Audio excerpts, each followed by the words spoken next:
Ka daina ƙwanƙwasa mun kofa ba fa budewa zan ba. Nake ki bude zamu yi magana ko? Ka tafi ɗakin amarya ka je ka zauna kai komai a can ba zan bude ba. Daɗa maimaita ma kike yi? Suleiman, ka bar kofar ɗakin nan. Ka bar kofar ɗakin nan ba zan bude ba. Ni ne ba Sulema? Sulema kike cewa? Na faɗa Sule kuma ba zan bude ba. Yanzu dai ba ki bude ba ko? Sule ɗai inna na faɗa ba zan bude ba. Ka tafi can gurin sabo amaryarka ba zan bude ba. Kai. Ni ne ba Umar. Daɗa maimaita ma kike yi? Wallahi ba zan buɗe ba ko kwana za ka yi a nan. Sila kuma na faɗa Sile na faɗa.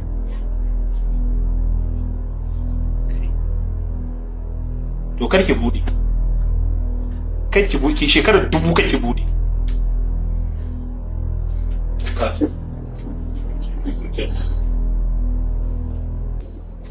Sai da zai same ni a gidan nan wallahi bai tashi zaman lafiya ba. Dama can yana son yarinyar nan ya rena mun hankali in na ce ta aura min ita. Sai da ya same ni a cikin gidan nan ina jira kai. Na shiga ji wani abun mamaki.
Okay. A silent ya sa wai sai kenan saboda ya san zan kira. Haka zo ka same ni. Wasu zaman su ya kai har ba su san rabuwa. Zaman aure. Zaman aure, zaman aure, zaman aure. Zaman aure.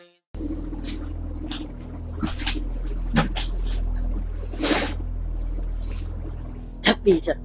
Wai ni za a rena wa hankali a matsayin anan ka kwana amma wallahi yayi ka musifar bani mamaki wallahi ka bin mamaki kawai daga gwaji